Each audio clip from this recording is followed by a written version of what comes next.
It's the same story every year, isn't it? You lovingly nurtured that huge, beautiful orange pumpkin, only for it to betray you by December and turn into a soft, slimy, foul-smelling mess. Sound painfully familiar? Throwing away the fruits of your labour is incredibly frustrating. But what if I told you there's a way to keep your harvest not just until spring, but even through the summer? Today, we are going to solve this problem once and for all.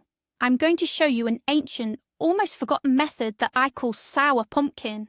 This method won't just preserve your harvest, it will actually make it tastier and healthier. And the best part? You don't need a cold cellar or a root cellar. Think this sounds like magic? Watch this video right to the very end and prepare to be genuinely surprised. And, of course, get ready to write down the recipe. Before we jump straight into the recipe, let's take a minute to figure out why pumpkins rot in the first place. Understanding your enemy is the first step to conquering it. There are a few main reasons. First, physical damage. Any scratch on the skin is an open invitation for millions of bacteria and fungi. Second, incorrect storage conditions. Too much humidity and warmth in an average apartment create the perfect incubator for rot. Third, improper harvesting. If a pumpkin is picked too early, isn't fully cured, or has a torn stem instead of a clean-cut one, it's doomed to spoil quickly. Most people try to store their pumpkins as is, maybe tucking them under the bed or on top of a cabinet. But in a typical city apartment, that's a gamble, with very low odds of success. Our sour pumpkin method, however, takes a completely different approach. We aren't trying to slow down spoilage. We are preventing it entirely through natural preservation, lactic acid fermentation. This is the exact method our ancestors used when they made sauerkraut or brined pickles. We create an environment where the harmful, rotting bacteria simply cannot survive, and instead, beneficial microorganisms take over. These microbes not only preserve the produce, but also enrich it. All right, let's dive into the most fundamental question, the one that dictates 90% of our success in this entire process. What kind of pumpkin or squash is perfect for our sour squash method? You might think any squash from the garden will do, but that is a major mistake. First, the variety. We need late-maturing types with dense, firm flesh, not watery at all. Varieties like muscat or butternut are absolutely ideal. These hold more natural sugars to feed the beneficial lactic acid bacteria, and less water, which is crucial for preventing our finished product from turning into mush. Second, the level of maturity. The squash must be fully ripe, but not overripe. How do we tell? Pay close attention to the stem. It should be totally dry and hard, almost like cork. The colour should be consistent, deep, and without any green patches. When you tap the squash, the sound should be dull and deep, like knocking on wood. And finally, the most critical factor, absolutely no damage.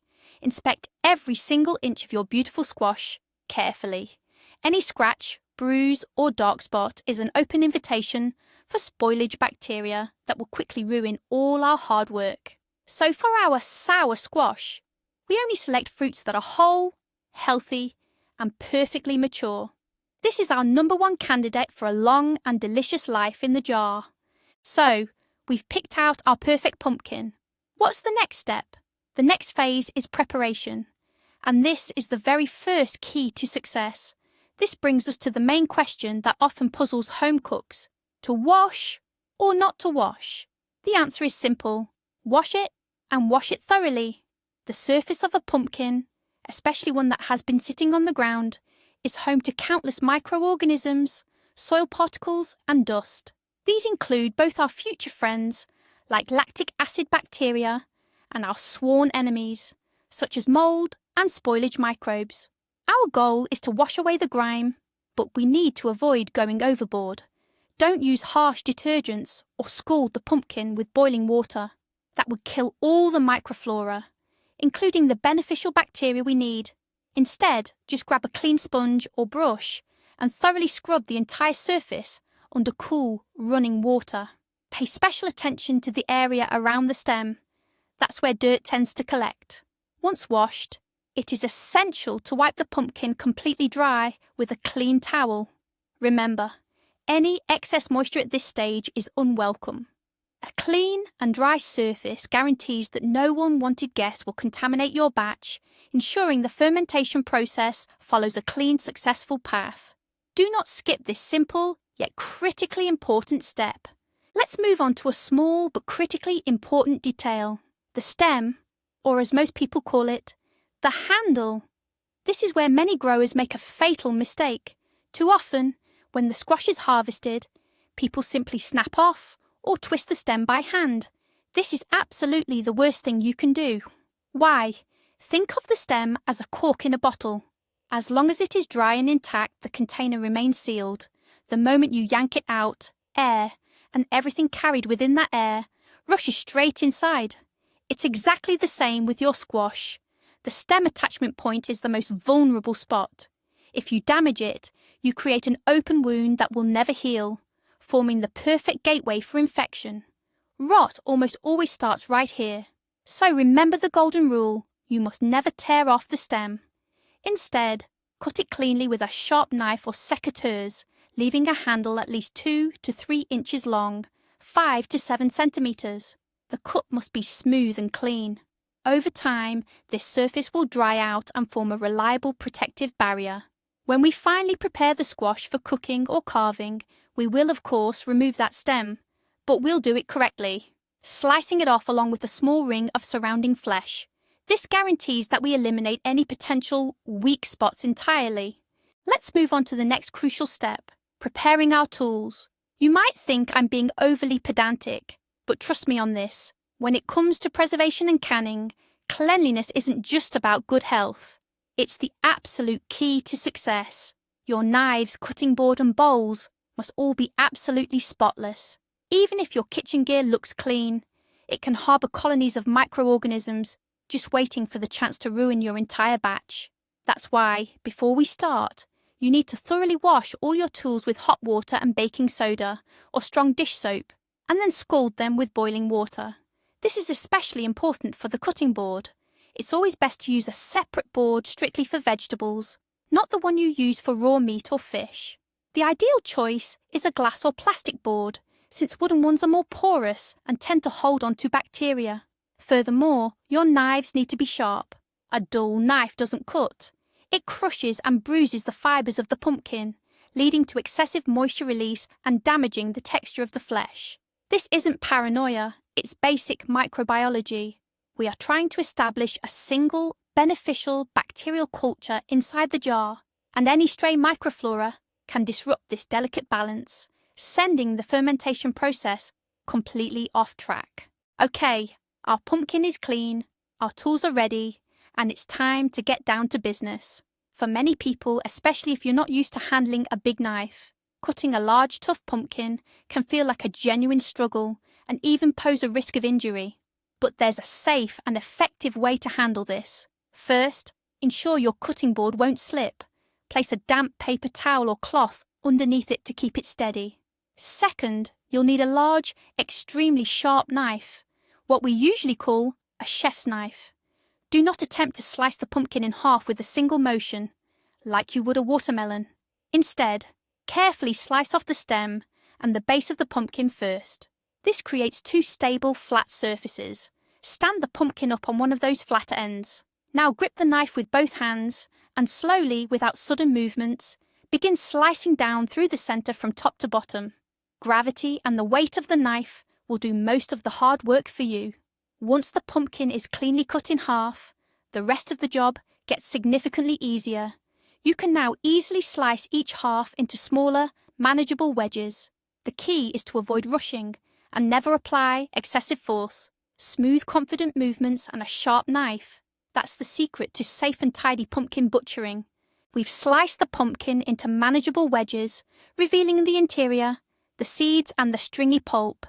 Many people rush this essential step, or don't do it properly, and that's a mistake. Our goal is to completely remove all the fibrous strands and seeds. Why is this step so important? First, the stringy fibres have a different, looser and more watery structure. During fermentation, they can turn mushy and ruin the texture of the entire batch. Second, This seed cavity is often where microorganisms concentrate, which can lead to unwanted fermentation or mold growth. The easiest tool for cleaning this out is a regular tablespoon. Its edge is sharp enough to efficiently scrape away the strands without damaging the firm flesh underneath. Work your way from one end of the wedge to the other, thoroughly scraping until the surface is perfectly smooth and clean. By the way, don't throw the seeds away. You can wash, dry, and roast them. They make a delicious and healthy snack, but they certainly don't belong in our main preparation. Spend an extra 5 minutes on this step, but make sure the job is done right. Perfectly cleaned flesh is yet another crucial step towards achieving the perfect final result. Now that our pumpkin pieces are peeled and prepped, it's time to move on to slicing. And here, size and shape really matter.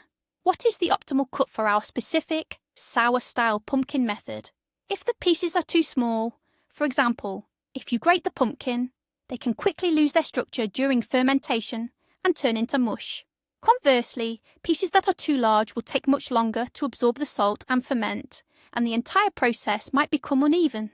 The ideal size is roughly 2 by 2 centimetre cubes, or sticks about 1.5 to 2 centimetres thick. This size allows the salt and brine to penetrate the flesh uniformly, ensuring the pumpkin retains its firmness and that satisfying crispy texture, even after long-term storage. When cutting, try your best to keep all the pieces roughly the same size. This guarantees a consistent fermentation process. If you have a mix of large and small pieces, by the time the larger chunks are properly cured, the smaller ones may have already become over-fermented or sour.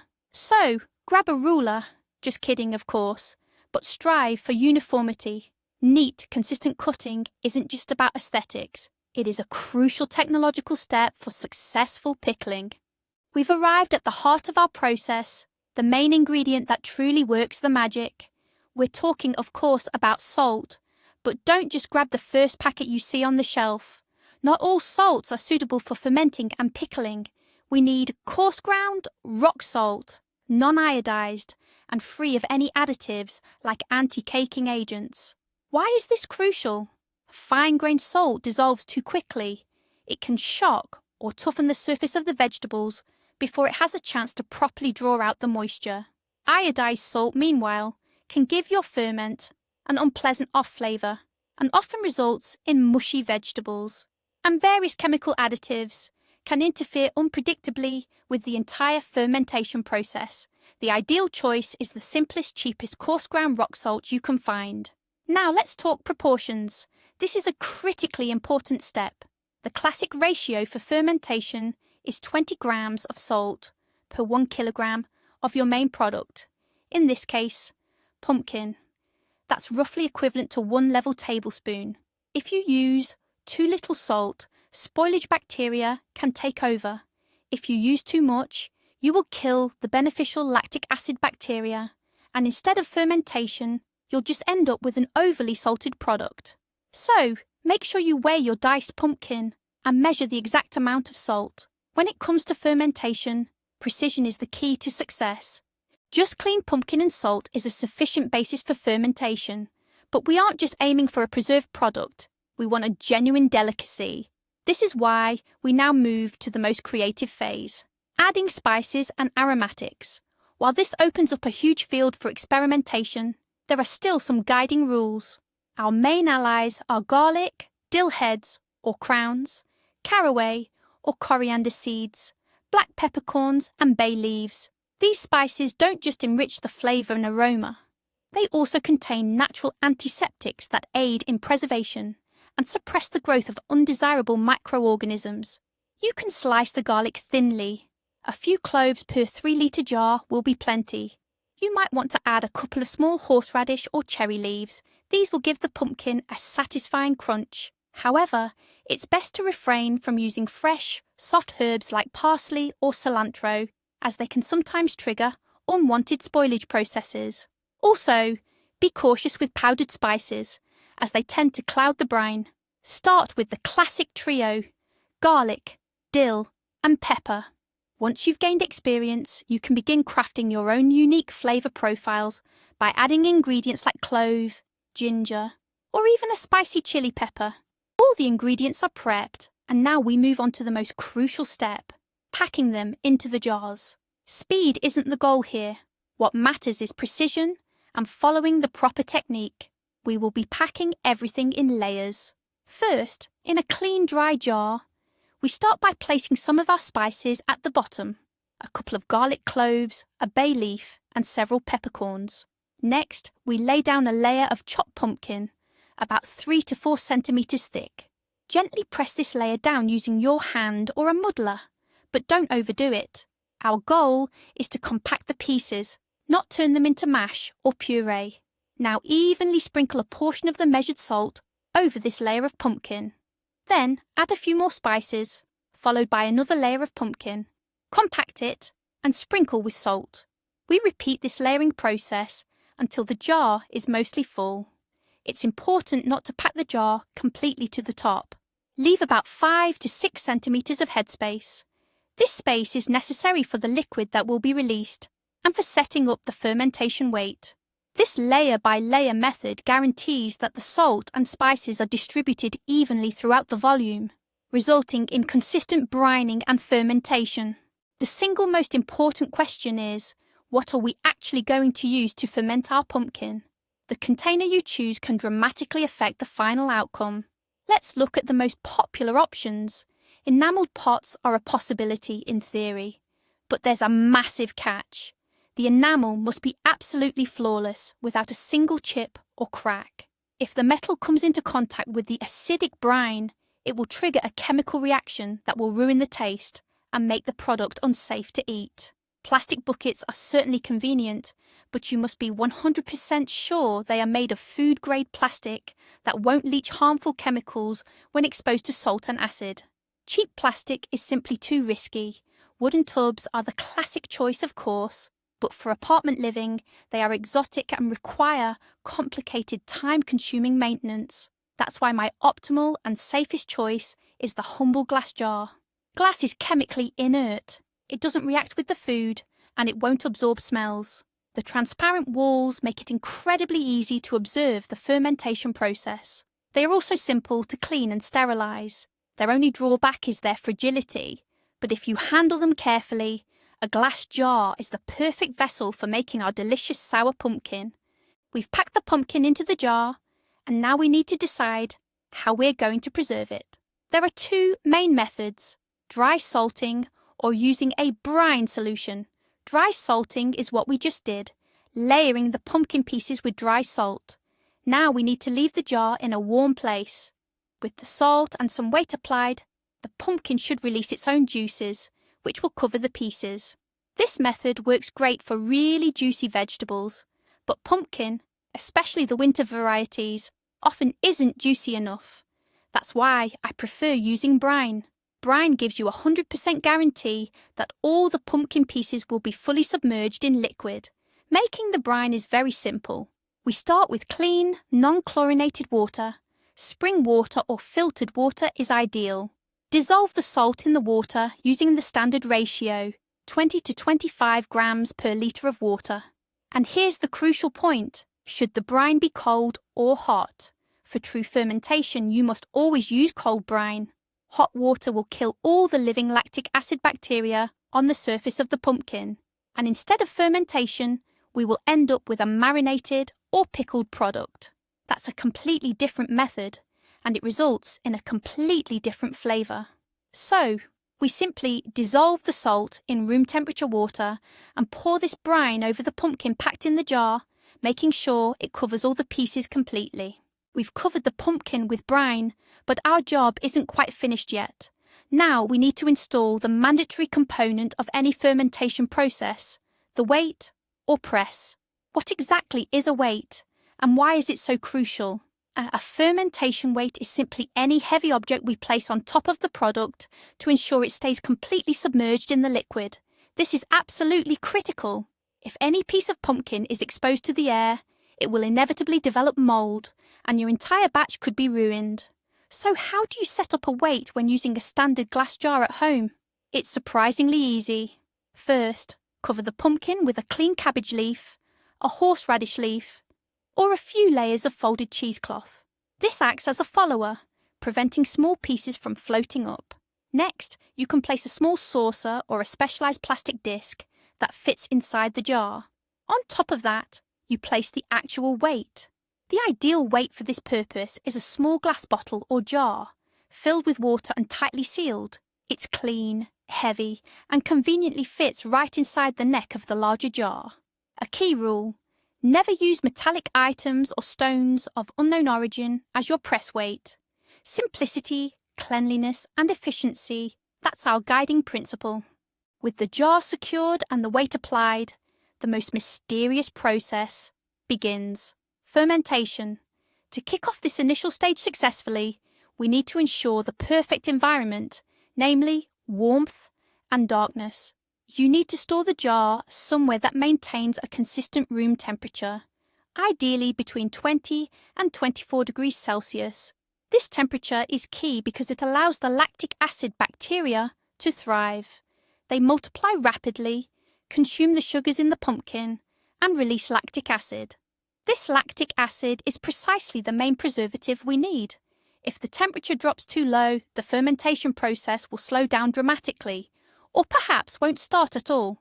If the temperature is too high, however, you risk activating undesirable microorganisms like butyric acid bacteria, which can give your ferment an unpleasant, rancid flavour. The second crucial factor is darkness. Direct sunlight is destructive to many beneficial microorganisms and essential vitamins. Therefore, the best spot for your jar is a closed kitchen cupboard, or you can simply cover it completely with a dark towel. Finally, during this stage, you must not seal the jar airtight. Simply cover it with a piece of cheesecloth or a loose lid. This allows the carbon dioxide released during fermentation to escape.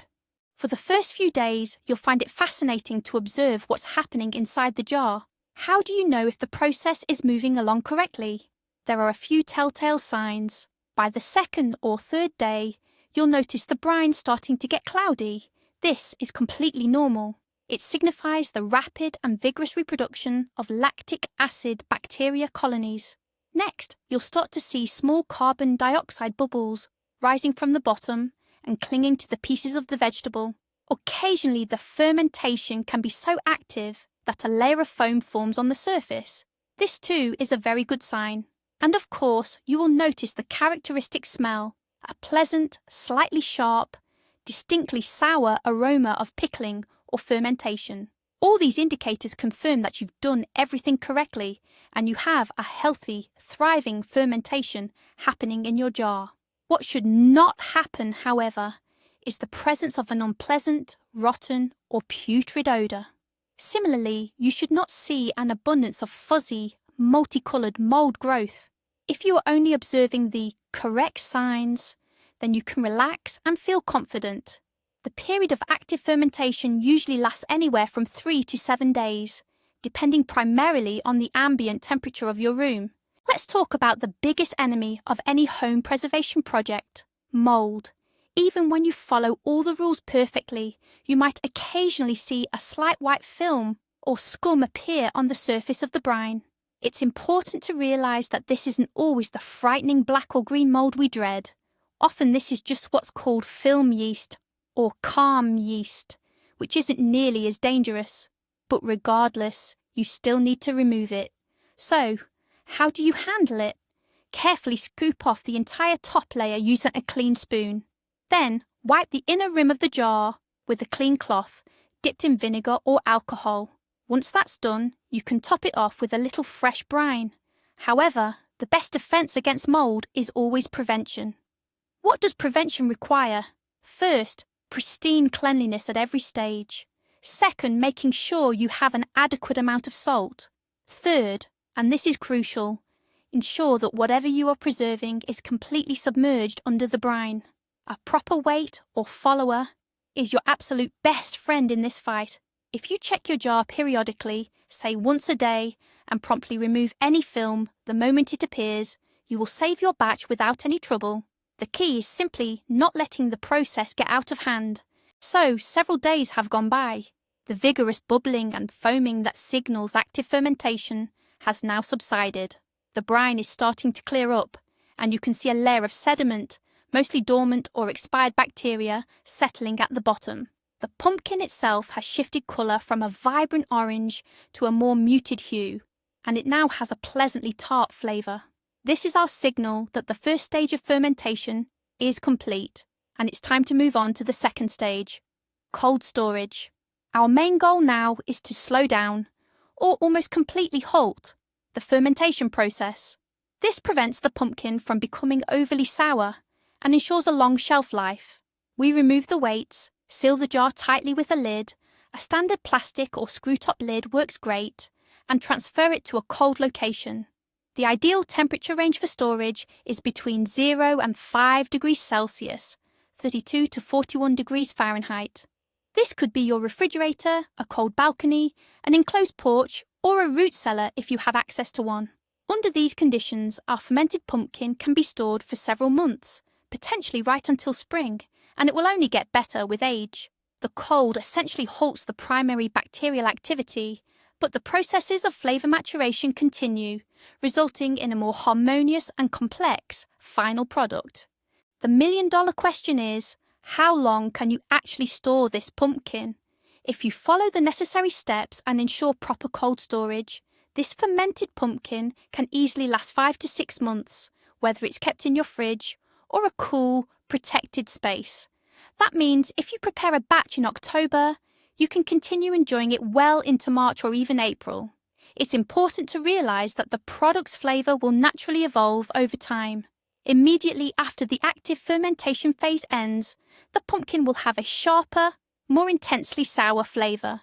However, after a month or two of cold aging, the flavour will mellow out, becoming softer and more harmonious. Many consider this period to be the peak of its flavour profile. Closer to the end of the storage period, it might get even sourer, but this doesn't mean it has gone bad. The main indicators of quality are appearance, smell, and of course, taste. If the brine is clear, the pumpkin pieces are still firm, the smell is pleasantly fermented, and the taste is free of bitterness or strange off notes, then your product is perfectly fine. I personally finished jars from the previous year, as late as May, and they were still magnificent. So don't worry, the shelf life of this fermented treat is truly impressive. Okay, we've successfully prepared and preserved our pumpkin, but what's the next step? How should we actually use it? Don't make the mistake of thinking this is just any preserved food.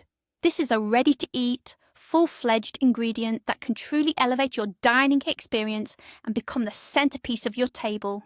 First, it makes a magnificent appetizer all by itself. This crunchy, tangy, spiced pumpkin pairs incredibly well with meat dishes, especially richer, fatty cuts, because the acidity really helps aid digestion. Second, you can use it as a versatile ingredient in various salads. For instance, try making a classic vinaigrette salad, but swap out the usual pickles for our preserved pumpkin. The result is both unique and delicious. Third, it makes a superb filling component. Finely dice the fermented pumpkin and add it to the stuffings for savoury pies, or even dumplings like pierogi or vareniki. Alternatively, you can lightly sauté it with onions and serve it as a unique and flavourful side dish. Oh, and one more thing. Don't throw away the brine. This liquid is a healthy, probiotic drink. You can use it as a flavourful base for certain soups, like a traditional rasolnik, pickle soup, or simply drink a small amount to support gut health and digestion. Experiment and you will discover a whole host of new flavour combinations. And finally, let's wrap up by summarising the most common beginner mistakes that could potentially nullify all your efforts. Mistake number 1, using unsuitable squash or pumpkin. Remember to use only ripe, healthy and firm varieties. Mistake number 2, dirty tools and containers.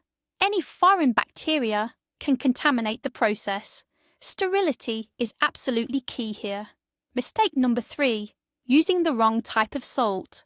You must use only coarse, non-iodized rock salt, free of any anti-caking additives. Mistake number 4, neglecting the weight or press. If even a single piece of squash is floating on the surface, mold is inevitable. Everything must be fully submerged in the brine. And mistake number 5, incorrect temperature control. First, you need room temperature for the initial active fermentation and then cold storage afterward. If you put the jar straight into the refrigerator, the entire fermentation process simply won't begin. Commit these 5 simple rules to memory, and your fermented squash will always turn out perfectly. Double check your setup against this list, and I'm confident you will succeed on your very first try. It really is straightforward. It just requires a little attention to detail and accuracy. So my friends, we have journeyed together through this fascinating process. From selecting the perfect mature squash right there in the garden to transforming it into an amazing, crunchy and healthy snack that will keep you happy all winter long. As you've seen, the fermented squash method isn't complicated magic at all. It's just simple, straightforward biochemistry that anyone can master in their own kitchen. No special equipment, no rare ingredients. The most important things required of you are attention to detail, spotless cleanliness, the correct salt ratios, and of course, a little patience to let nature do its thing. Now you can forget about finding rotten squashes stored under your bed or out on the balcony. You now have a reliable, time-tested method in your arsenal to save 100% of your harvest and turn it into a true delicacy. Thank you so much for watching this video all the way through. I truly hope you found this recipe useful and interesting. If you did, the best way you can thank me is by hitting that like button below. Make sure you subscribe to the channel and don't forget to ring the notification bell so you don't miss out on new garden secrets and tested recipes. Now I have a question for you all. Tell me, how do you store your squashes? Have you struggled with the problem of rot? Maybe you have your own secret family methods. Please share your invaluable experience in the comments below. I would be incredibly interested to read and discuss them with you. Until next time.